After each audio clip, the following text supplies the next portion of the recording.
Hey guys, this is going to be our next video. We're going to be tying the stimulator. Great fly, really good attractor. Can be used in hopper season. You can add rubber legs to it. You can do a lot of different stuff to it. You can tie it in pretty much any color variation you want to tie it in. We're going to be tying a pretty standard pattern today: yellow body, orange head. I do a little bit different variation, I guess you'd say. My contributions to the pattern. Try and make it a little bit easier. The fly's not real hard to tie, but there's a lot of different patterns out there right now, or a lot of different videos showing how to tie it. So I'm trying to simplify it a little bit and show you a few tricks that I've learned in my experience tying the fly. I normally tie a light pattern and a dark pattern. I use an elk hair for my light patterns and a deer hair for my dark patterns.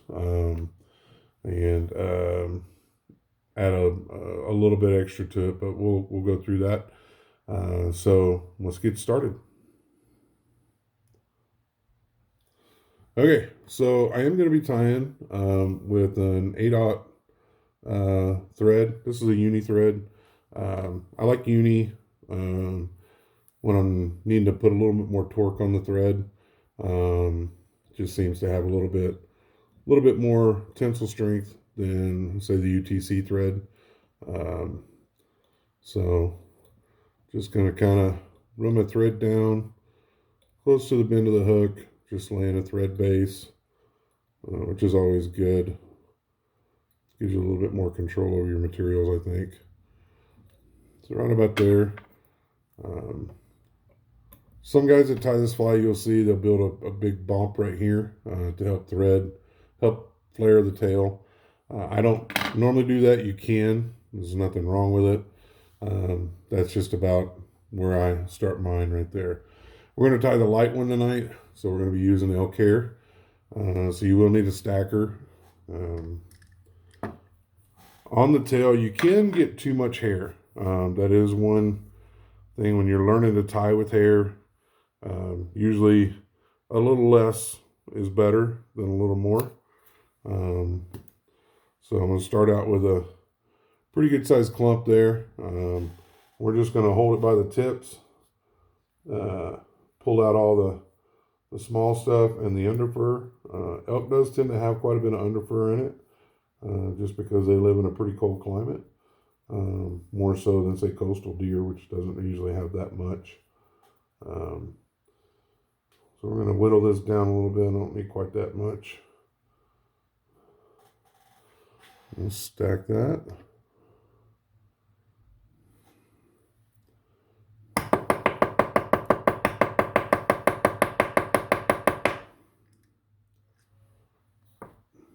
Get our tips nice and even. And what I'm going to do is go ahead and measure how much tail I want, and that's going to be about right there. So I'm going to go ahead and grasp the tail right there, and then what I'm going to do is I'm going to throw a loop around this tail. Okay. Then as I pull this down, well, we'll get it closer to the.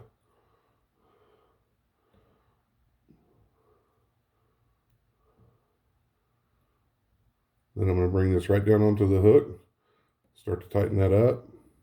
Then I'm going to go around this a couple of times, tighten that down. What that's going to do is that's going to give you the ability to keep that right on top of that hook shank. Actually, I'm going to loosen that just a hair, pull that back, then reset it. So each time I'm making a turn, I'm tightening that down, okay? And then I'm going to go back to about right there. Then you're just going to kind of stroke these forward. Then you're going to take your thread and loosely wrap it over. a couple that don't want to cooperate there, to where you're gonna kind of want to tie your wing in. So about right there. I'm going to throw a couple loose loops over that, and then I'm going to pull down. Then I'm going to spiral wrap that back. Got one little hair here.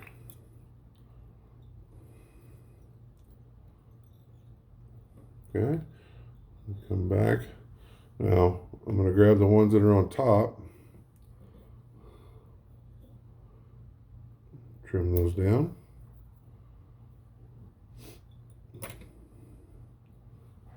And I'm going to grab the ones on the bottom, trim those out.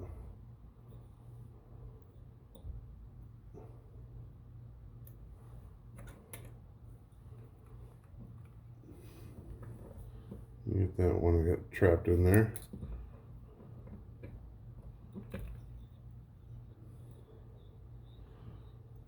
Now you got a nice tapered body here.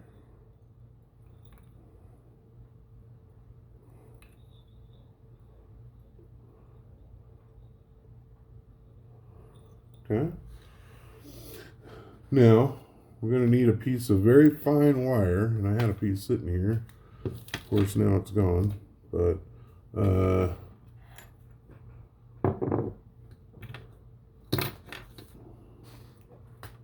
shoot. Oh well, we can get another piece.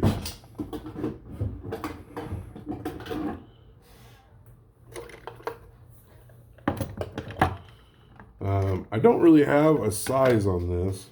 It's smaller than a small, and I keep this in silver and in gold. I'm using silver this time, but it is a very fine wire, and you want it to be fine. Just you don't want it to be seen. It's there strictly for strength, so it doesn't have to be, or just reinforcement rather for the hackle. It doesn't have to be big, and you want it to be lightweight. Okay, so we're gonna go ahead and tie that in right here at the base. And I'm gonna bring my thread up. And one thing I use a lot of is, this is called razor foam. It is very thin. I think it's probably less than 1 millimeter in width. And I like to use this stuff on bodies and stuff like that, where I want a little bit of buoyancy, but I want that color as well. So I'm just going to cut me a piece.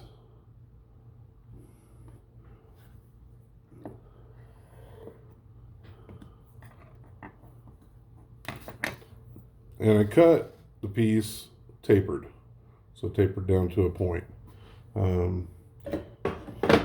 That keeps me from having to trim it again.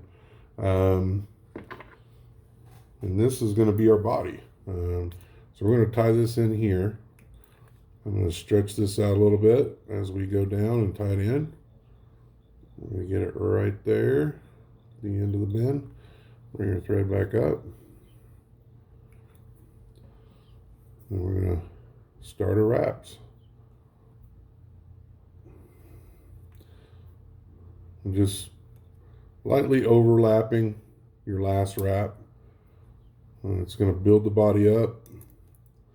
I'm not pulling on this a lot. I'm not stretching this out real hard because I want that consistency of that foam. If you stretch it out too much, you compress the foam, and it really doesn't do what you're wanting it to do. So we're gonna tie that off real good and just pull that off. So next we're going to get us a hackle. This is kind of where a lot of the patterns kind of vary. I like a hackle that's going to be smaller than the gape on my hook. A lot of guys are going to pick a hackle that's going to be the same size as the gape of the hook. I like it to be a little smaller than that. So we're just going to measure that out. Grab one here.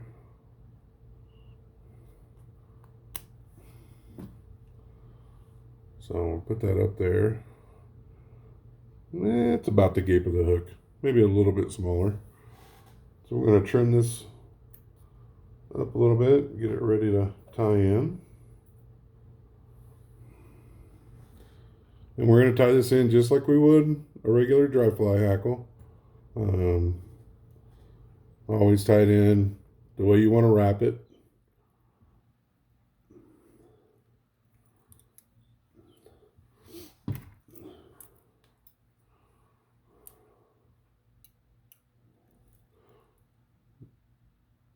Get your hackle pliers, and we're going to palmer this back. And palmer just means that it's evenly spaced. The hackle wraps are not right on top of each other.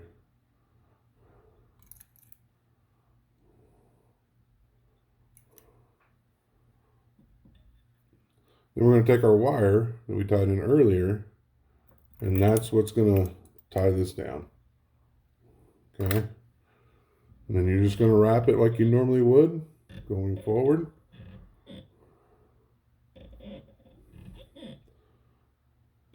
And that's what's going to keep that hackle from breaking off.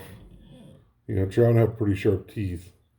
That's what's going to keep that from breaking off when a trout hits this. And this wire is really thin, so it'll break really easily. I found my other piece of wire.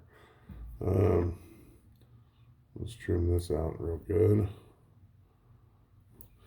And if you got one that's kind of underneath, you can pick those out. Just like that. I'm just going to trim this back here.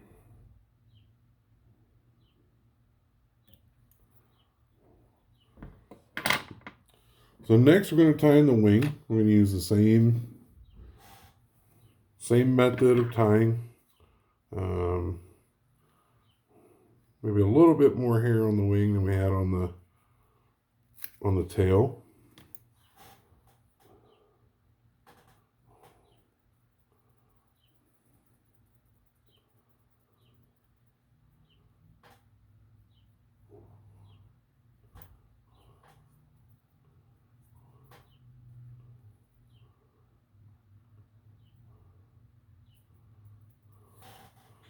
And stack that.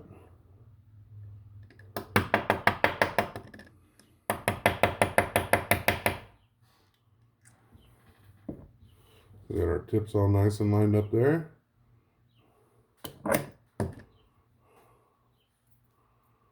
And there's always usually one or two that need to come out. So I can get those out of there.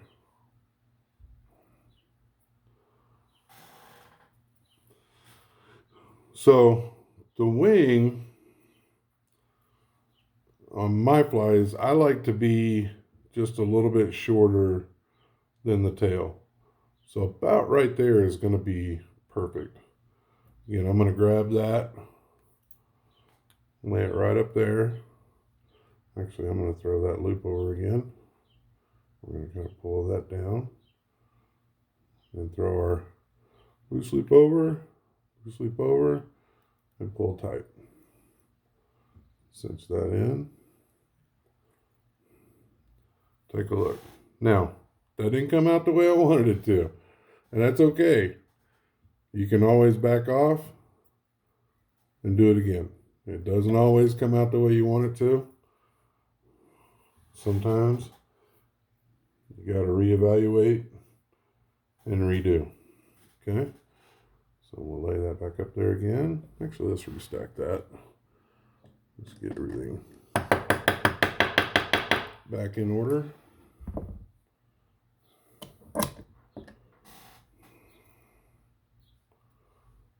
So lay that up there. And this time I'm just going to throw a loose loop and a loose loop. We'll just tighten that down. Still didn't come out. It's a little bit short. So what I'm experiencing here is, and I just felt it with this thread, is I need to build this. It's slipping on me. So I need to come back here a little bit. That's going to be a better situation.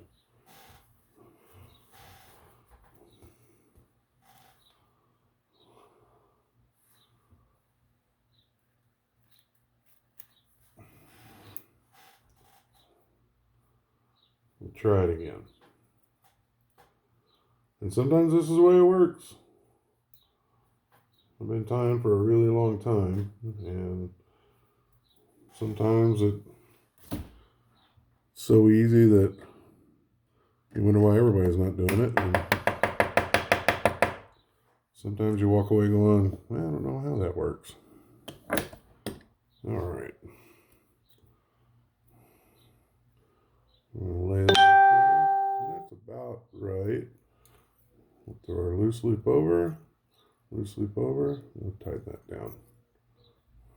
That's what I was looking for right there. So, this time I'm just going to kind of work my thread through this.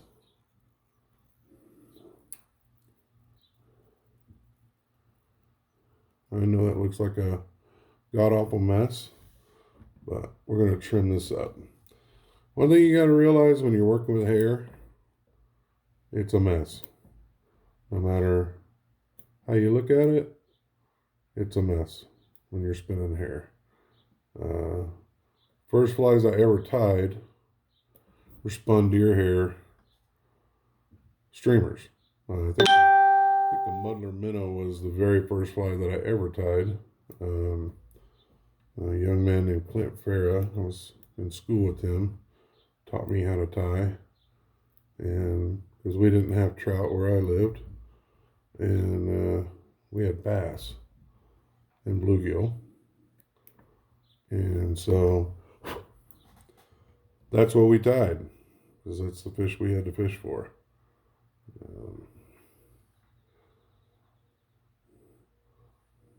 But the more you spin hair, the more you learn how to work with it.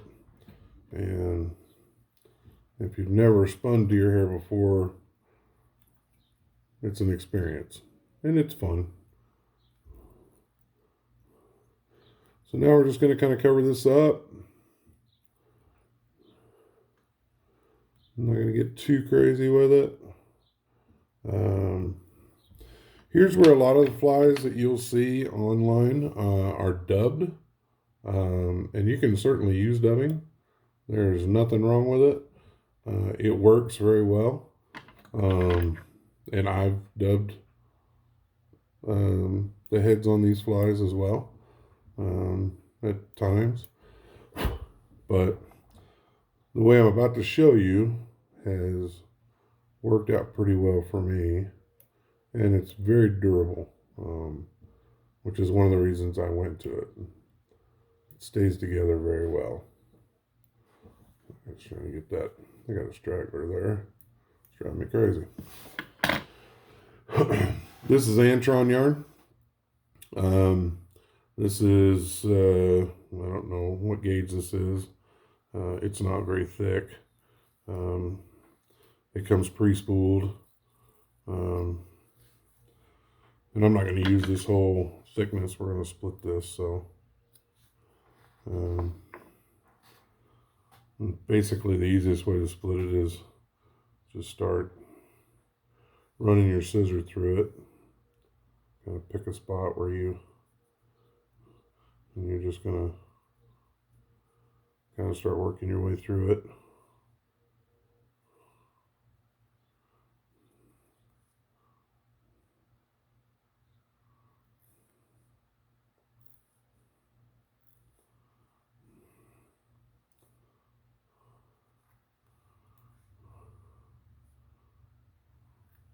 That's probably the one right there. So it's going to kind of look crazy like that. You basically just went through and separated all those fibers. And I'm going to pull off probably a little less than half of this thickness.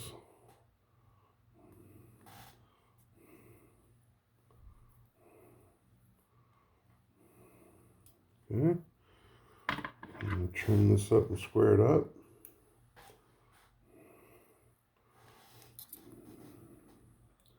And I'm going to tie this in just shy of the front, and what we're going to do is throw a loose loop over that, and we're going to pull it down. Tie that in really well.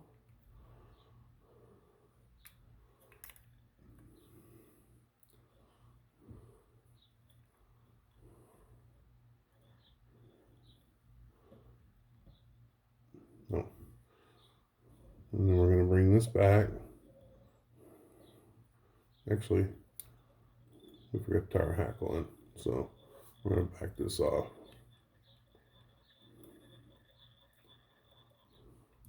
It'll be one of those nights then, I see.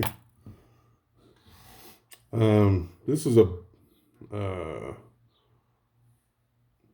what the heck is this called? This is a dark ginger. I just got this hackle, actually. It's really pretty. And it's a little bit longer than the hackle we tied in for the body. Okay. So again, we're going to tie that in just like we would. We were tying it in to build a dry fly. And get our Antron yarn again.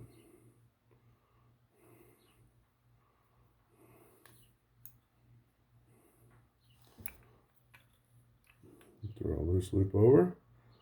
Pull that down.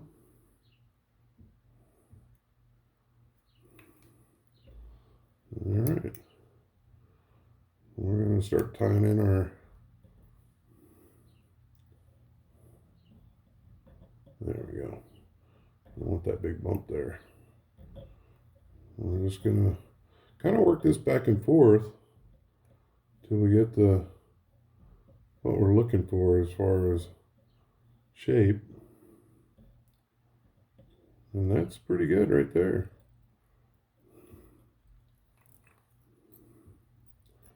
Tie that off.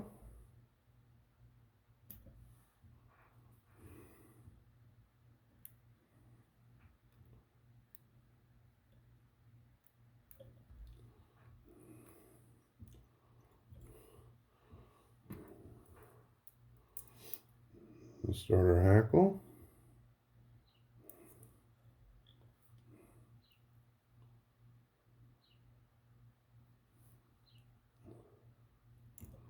Yep.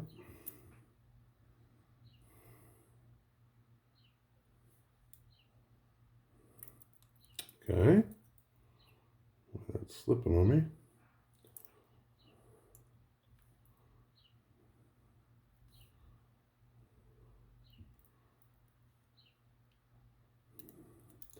And these wraps are going to be a little bit closer than the body wraps were. We're still going to palmer them, but they're just going to be closer together.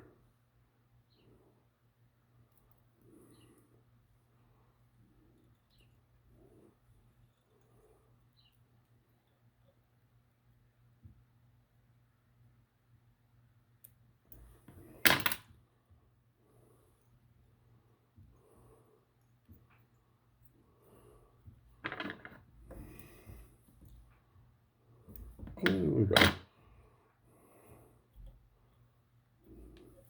That looks pretty good. So we'll finish that.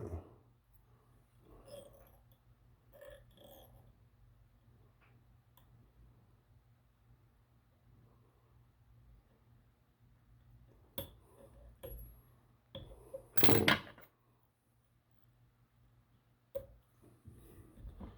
get that one little straggler there.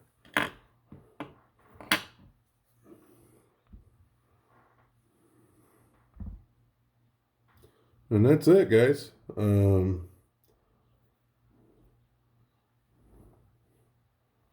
That is a stimulator. Little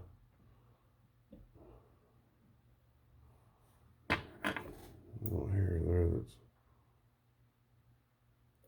not participating. And that's it.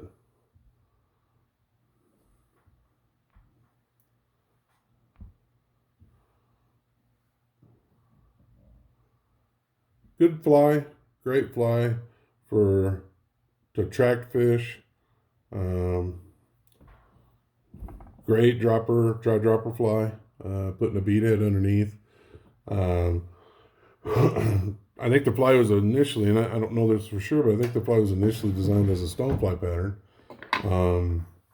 tied up into some pretty big sizes, probably up to a size 4, 2, somewhere in that neighborhood. But 10 is probably about the largest size I tie it in. And I've tied it down just for fun. I've never really fished it this small, but I tied it down to, I think, a size 18, just screwing around. But you know, it's a really buoyant fly. Like I said, with the foam body, and all the hackle, and then of course the spun hair, the deer hair, or this is elk hair, but the elk hair on there. The fly floats really high. It's really visible, but a great fly.